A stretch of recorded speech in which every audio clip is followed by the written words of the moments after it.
A Cadeia da Prece, Jesus mais perto de você. Abra sua Bíblia, aonde mesmo? Em Salmos, claro, só podia ser. Mas nós vamos falar só de 3 versículos, os últimos 3 do Salmo 91, que fala da segurança, do descanso daquele que se refugia em Deus, e é conhecida como a oração do soldado. Termina assim: pois que tão, eu vou ler de uma forma um pouquinho diferente, pois que a 10ª igreja tão apaixonadamente me amou, diz o Senhor, também eu a livrarei. Vou colocá-la num alto retiro, porque conheceu o meu nome. Ela me invocará e eu lhe responderei. Estarei com essa igreja na angústia, livrá-la-ei e a glorificarei. Dar-lhe-ei abundância de dias e lhe mostrarei a minha salvação. Amém? Hoje eu quero falar de descansar no Senhor, que é uma coisa que nós precisamos desesperadamente aprender. Por isso nós precisamos de conhecimento bíblico que nos traz maturidade espiritual e nos leva não ao medo, mas à confiança, que nos leva não a nos preocuparmos com os dias atuais, mas enxergarmos claramente que os dias atuais estão apontando para o nosso regresso ao lar definitivo. E que o que está acontecendo, não podemos fazer nada. É a mesma coisa que orar para que Deus salve Satanás. Não tem cabimento, não é? E talvez um dos mais difíceis exercícios, vamos assim dizer, espirituais, tendo em vista o mundo que nós vivemos, e a gente estranha muito, é aí que você consegue entender, porque você se sente deslocado nesse mundo. Tudo que você vê parece que te agride, e isso não é para mim, isso não está certo, isso está errado. Isso quer dizer que a gente é certo em tudo e o mundo está errado em tudo. É mais ou menos assim, se nós estivermos firmados na palavra. Então a gente se sente um marciano aqui. Por quê? Porque é aquilo que Jesus ora por você, no capítulo 17 de João, que você precisa conhecer a oração sacerdotal. Né? Estamos nessa droga de mundo, mas não somos mais dessa droga de mundo. Nós pertencemos a um outro mundo. Nós finalmente, quando aceitamos Jesus, descobrimos que nós não somos matéria. Nós estamos na matéria, mas nós não somos matéria. Nós somos sobrenaturais. E é por isso que o ser humano procura essas barbaridades das religiões, das seitas, no sobrenatural. E acaba se envolvendo com o sobrenatural do mal, com as forças das trevas, as hostes da maldade, os principados. Porque é natural em nós procurar o sobrenatural. Por isso que eu estou dizendo, apesar de vivermos no natural, somos sobrenaturais. Nós somos um espírito,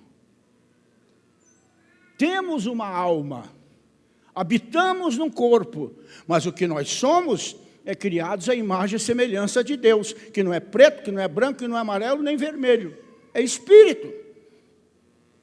Por isso que eu também não consigo entender essa falta de entendimento humano, por causa de tamanho, de redondeza, né? Gordofobia, essa coisa arada toda.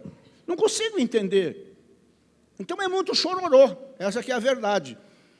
O que nós temos é que nos assumir como realmente Deus diz que nós somos.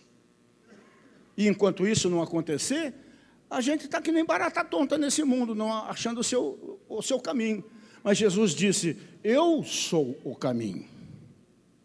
E Deus diz através de Isaías: este é o caminho, apontando para Jesus. Andai nele. E quando isso acontecer, nós vamos nos entender, nós vamos nos conhecer. E quando nós nos conhecermos e nos reconhecermos em Cristo, aí realmente não importa o que aconteça. É como Paulo escreve, com tanta sabedoria, um ministério muito acima dos outros 12. Se bem que Judas não tem ministério nenhum. Estava no meio, mas nunca teve ministério. Tanto que nunca reconheceu o Jesus como Senhor, só o chamava de mestre. E esse que é o grande problema dentro da igreja. Muita gente só chama Jesus de mestre. Ainda não o tem como Senhor absoluto da sua vida. Porque a hora que tiver, vai ter toda a segurança do mundo. Então, aconteça o que acontecer. É como Paulo escreve. Não importa. Para mim, o viver é Cristo, o morrer, o sofrer, o perder, ou ganhar, ou isso, ou aquilo, é lucro. Então, quando nós tivermos essa identidade espiritual, que só o conhecimento da palavra pode nos trazer, só intimidade com Deus, porque, e o que significa intimidade? Intimidade significa diálogo. É você ouvindo Deus com os ouvidos do Espírito, quando você abre a Bíblia, porque ela é a boca de Deus falando. Deus fala comigo. Olha, eu queria que todos aqueles que malandramente pedem isso, Deus fala comigo, como se fosse acontecer uma epifania, ou aparecer um monte de anjinho, não sei o quê. Eu queria que Deus atirasse na cabeça uma Bíblia daquela ali que deve pesar no mínimo 20 quilos. Está aí. Vou falar com você. Abra. Não é? E então nós aprenderíamos, dentro dessa maturidade trazida por Deus falando comigo e eu falando com Ele. Vou contar uma experiência recente, que eu contei domingo de manhã aqui. Eu nunca fui muito de... A gente já conhecemos de tudo no Evangelho, não conhecemos nada, no ministério também. Já tivemos experiências gloriosíssimas. Mas tem coisas que eu admiro nas pessoas. Visões, manifestações sobrenaturais, não assim, agora aqui, por exemplo. Coisa provocada, mas por devoção. Comunhão com Deus ali, horas de oração, ambiente, essas coisas todas, aí então as coisas realmente acontecem, né? Então eu tenho aconselhado sempre vocês, que vocês têm que ter um lugar de refúgio na sua casa. E que de preferência você escolha um lugar, seja na sala, seja no quarto, seja no escritório, aquele lugar. Aquele ali é o teu lugar de encontro com o Senhor, todas as manhãs, ou todas as noites, ou preferencialmente de manhã e de noite. Você vai criar um vínculo, que vai chegar a um ponto, que o que eu vou falar não é exagero. Hoje eu estou vendo que não é exagero. Que quando você acordar de manhã e for se dirigindo para o teu lugar de refúgio, Deus já está lá te esperando.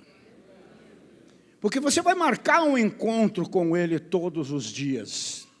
E você vai começar a passar a viver experiências com Deus que você nunca sonhou, dado a intimidade. É como um casal. É namoro, noivado, casamento e seguimento da vida. Que cada vez mais se aprofunda nos seus conhecimentos, né? Mútuos, eu quero dizer, né? Então, o que vem acontecendo comigo já de um tempo para cá? Coisa que eu nunca fui dessas coisas. Quando eu abro a porta da minha biblioteca para ir orar de manhã, não sou de muita oração. Eu sou, assim como eu sou com vocês, eu sou com Deus, sou bem objetivo. Quando eu já abro a porta da minha biblioteca, está acontecendo um fenômeno maravilhoso comigo. Eu já entro cantando em línguas estranhas. Acontece naturalmente. Naturalmente. Está acontecendo naturalmente, como hoje. Eu deveria gravar. O que eu estou falando, não sei, porque são línguas estranhas. Linguagem dos anjos. Mas as melodias... Rapaz, dava para botar música nisso. Né? Botar na mão do Rodrigo aí para botar letra para a gente cantar. Coisas lindas. Cantando língua que a gente vê claramente que é indígena, são árabes, e assim por diante. Deus, quando fui batizado, me deu esse dom de multiplicidade de línguas, né? que quem tem o dom de interpretação, se vê amarelo para interpretar alguma coisa, né?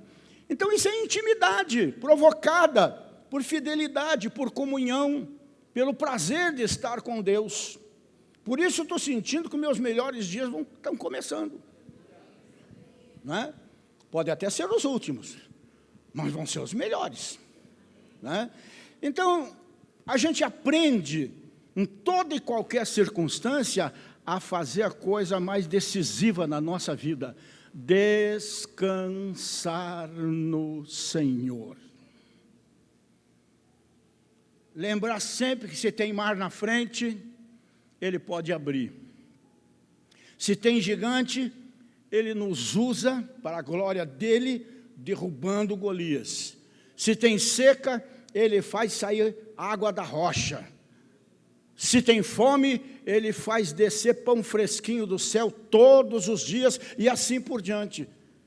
Mas a gente só obtém isso descansando no Senhor. E talvez o mais difícil exercício espiritual seja esse: descansar no Senhor, num mundo que não tem descanso, já não tem mais perspectiva, que está se esfarelando. Hoje mesmo eu assisti a vários documentários a respeito da situação no mundo climática, não só de agora, mas de anos passados. Absurdo o que está acontecendo no mundo, gente. 53 graus na China, 56 graus onde nós estivemos lá, em Phoenix, no deserto do Nevada, né, do Arizona, e aqui na Argentina, 22 graus negativos anteontem. Está tudo esculhambado. E não adianta mais as grandes nações fazerem os pactos que eles jamais tiveram intenção de cumprir, de tentar reduzir a poluição para salvar o mundo. Não adianta mais, podem até fazer, mas não tem mais. Então nós estamos caminhando realmente para o fim. Mas se nós estamos caminhando por fim, e o fim está muito mais próximo do que o mundo imagina, do que você imagina, pelo menos você que talvez não conheça as profecias, principalmente de Jesus, e um mínimo de Apocalipse. Isso deveria ser o nosso descanso. O homem muda as coisas, Deus conserva as coisas dele, que somos nós, por exemplo, como são. Né? E entregar tudo a Deus e esperar nele em determinadas situações, torna-se algo automático, uma vez que você sabe que não tem alternativa. E é isso que nós temos que entender. Descansar em Deus se torna algo difícil, porque implica em dormir tranquilamente num mundo de intranquilidade, de viver com coragem num mundo de medo, de dormir como o Jesus dormia no barquinho no meio da tempestade, e que nós também podemos dormir se tivermos consciência que Jesus está no barco da nossa vida. Aconteça o que acontecer. E é sobre esse sentimento que o salmista aqui está falando nessas últimas palavras, no salmo todo, não é? Que nós já pregamos e repregamos, mas hoje só esses últimos 3 aqui, não é? Trazendo as palavras do próprio Deus nesses versos que nós lemos. E como ter sossego? É o que ele explica nesses dias de angústia. Me fez lembrar uma ilustração que é verdadeira. Quando Londres foi bombardeada pelos nazistas, nos anos 44 para 45, tinha uma irmãzinha crente velhinha, que morava no centro de Londres, num 2 quartos, assim, e os nazistas vieram e bombardearam feio, né? Londres. E as vizinhas não podiam fazer nada, porque era tudo despencando e tudo mais, e aquela senhorinha morava sozinha. E todo mundo que a conhecia, ela era muito querida, preocupados com ela, aquela noite de bombardeio: será que a irmã está viva, está morta, deve estar morrendo de medo, tal, não sei o quê. E de manhã, no que amanheceu o dia, o bombardeio parou, foi todo mundo lá tirando escombros para cá, para lá e tudo mais. Tiveram que bater na porta, e ela levantou meio assustada: o que foi, o que aconteceu? Ô, irmã, a senhora está bem? Eu estou bem. E o bombardeio dessa noite, eu não sei, eu sei que eu, antes de dormir, fiz minha oração e entreguei minha vida, pedi a cobertura do sangue de Jesus, virei para o outro lado e dormi. É mais ou menos isso. Num mundo de bombardeios malignos, dormir. Virar para o outro lado e dormir. Se tem travesseiro, tem. Se não tem, não tem. Porque, como eu digo, os que têm, lá em Brasília, os travesseiros de linho egípcio, com penas de ganso, rolam para lá, rolam para cá, tem que tomar 3, 4 garrafas de cachaça para tentar dormir. E nós viramos para lá e dormimos sossegado. Porque sabemos, temos uma certeza. Se eu acordar, Ele vai estar comigo. Se eu não acordar, eu vou estar com Ele. É simples assim, parece, né? Parece conversa para boi dormir. Não, é Bíblia, gente.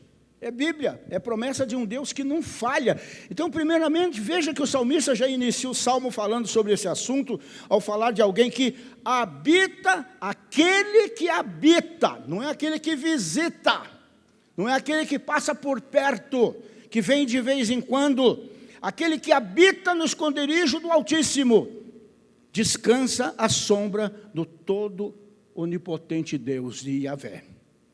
Ele já começa mostrando quem é aquele em quem devemos confiar. Ele é altíssimo, Ele é onipotente.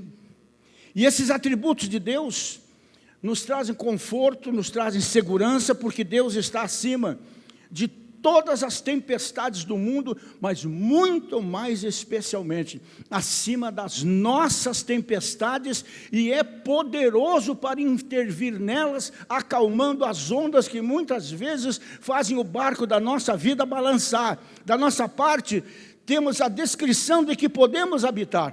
Podemos, devemos, Ele quer que habitemos na presença dEle, para descansar à sua sombra, como num deserto onde a gente encontra refrigério. A figura é linda. Em seguida, depois de falar sobre as ações de Deus a nosso favor, ele destaca a importância da nossa declaração de fé. Pois a 10ª igreja disse: o Senhor é o meu refúgio, fizeste do Altíssimo a tua morada. Morada segura. Muito aqui se destaca a importância de declarar a realidade de que Ele é o nosso refúgio. Tem uma palavra de Davi que eu gosto de citar muito nas minhas orações: Tu és o meu Deus forte. Não é um Deus qualquer do mundo fabricado. Tu és o meu Deus forte. Né? Não podemos ter o Senhor como nosso refúgio, por outro lado, isso você tem que entender, é onde mais nós falhamos. Não vou tocar no assunto de novo, porque vocês já estão cansados daquela mensagem que eu falei de vocês, Jeremias 2:2, de eu com Deus no deserto, tudo bem, e quando Ele me botou numa boa, eu deixei Ele na mão. E então Ele me trouxe de volta para o deserto, para mim, porque estava com saudade de mim. Né? Então não podemos ter como nosso refúgio apenas Deus nos nossos dias de angústia, de necessidade. Né? Mas porque nós o amamos, Ele nos livra das nossas tribulações. E quando as coisas vão bem, aí é que o perigo é maior. É quando mais nós temos que ter uma relação íntima com o nosso Deus. Lembre-se de que para amar é preciso conhecer. E é exatamente isso que a segunda parte mostra. Porque o conhecemos, ele nos coloca a salvo. Quanto você conhece de Deus? Qual é o tamanho da tua fé? Por que as coisas, de repente, estão deixando de acontecer? Porque nós somos o povo que vive por fé e não por vista. E a nossa fé tem um tamanho, o tamanho do nosso conhecimento da palavra. Nem mais, nem menos. Então, gente, finalmente, temos que considerar que o fato de viver na presença de Deus não é garantia de ausência de aflição. Por isso eu também gosto muito da oração de Jabes, que sempre pede que que Deus não deixa a aflição bater a porta dele, na vida dele, né? Mas é a garantia de que na nossa angústia, Ele está conosco. Em todos os momentos Ele está com você. Ele não apenas nos sustenta até passar a aflição, que é a ideia de livramento, né? Mas também, diz o texto, nos glorifica. Nós glorificamos a Deus, mas você tem que entender, e eu não vou entrar nesse assunto, porque primeiro que é complexo, e segundo que vamos ter que começar tudo de novo, não é? Mas Ele também nos glorifica, e Ele quer nos gloriar, Ele quer nos exaltar, porque quando um filho dele é exaltado, Ele é exaltado. Quando um filho dele é glorificado, como vocês hoje me abençoaram, me homenageando, todos vocês estão glorificando a Deus através da minha vida. E isso na vida de vocês também é a mais pura verdade também, não é? E esse termo de glorifica expressa o que acontecerá quando Jesus voltar, principalmente. Mas também dá a ideia de que Deus nos concederá o retorno da honra, muitas vezes perdidas no caminho difícil da vida. As pessoas não se apercebem que não somos desse mundo. Portanto, para nós as dificuldades são maiores. Porque enquanto o mundo está embalado no berço do capeta, conosco é exatamente o contrário. Deus nos protege. Mas esse mundo é um grande berço do capeta, que está sendo embalado por ele. E nós estamos nesse rolo, com o diferencial de não sermos dele. Então, gente, diz uma outra palavra aqui, que eu estou experimentando na minha vida. Fala sério. Olha para mim. Vai ser bonito assim lá em Campo Comprido, né? Fala sério. Ou se alguém disser o contrário, eu vou jogar um sapato. Tem o cara de 75?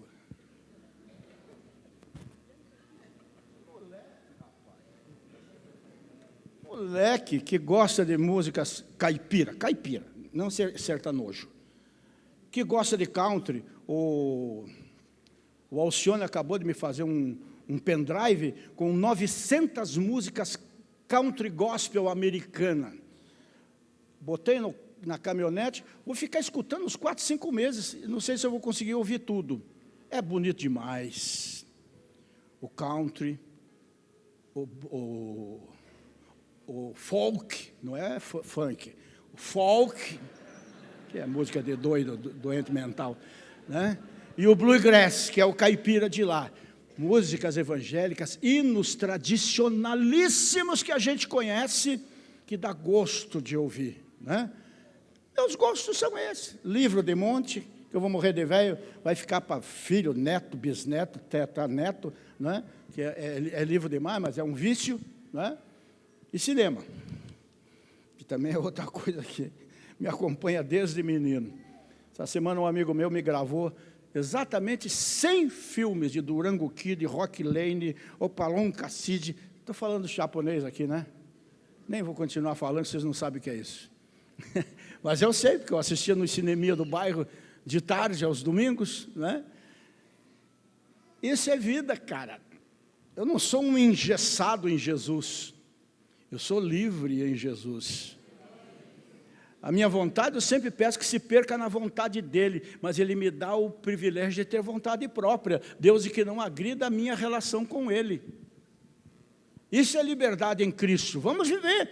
E então aqui nos diz no último versículo, dar-lhe-ei longevidade, prosperidade, abundância de dias, e lhe mostrarei a minha salvação. Ele nos saciará com longevidade. Mas tem algumas coisas que fazem essa longevidade, ó.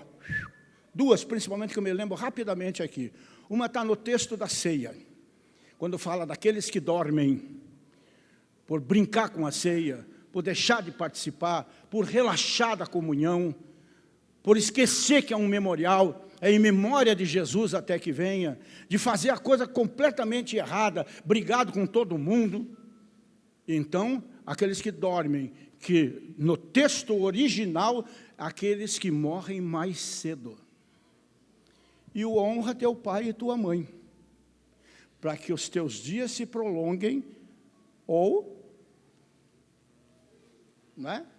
Então nós temos que observar os textos bíblicos e viver de tal maneira que todas as promessas nos pertençam por natureza e então realmente descansar no Senhor, né?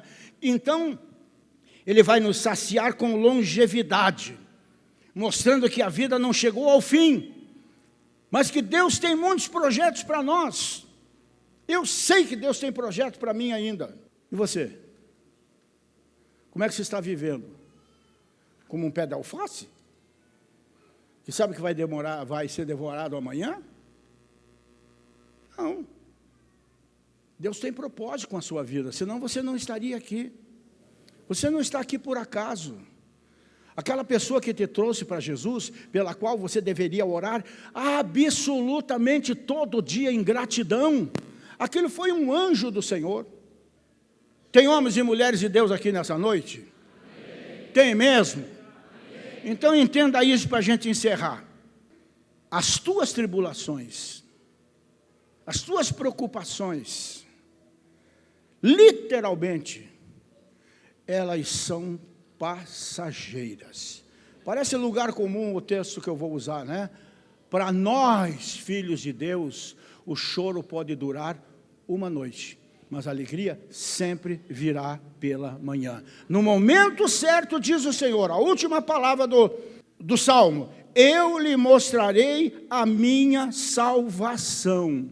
E não está falando aqui de salvação de alma, ele está falando salvação de toda e qualquer situação que você esteja passando, física, moral, intelectual, emocional, espiritual, financeira, enfim, tudo aquilo que está procurando te abater, já está abatido.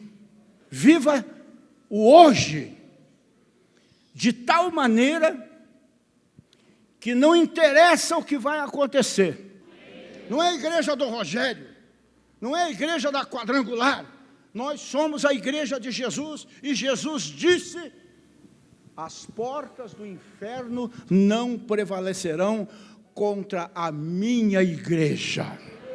Então descanse no Senhor, viva a vida com alegria, levante a sua cabeça, você não é um qualquer, você tem paternidade.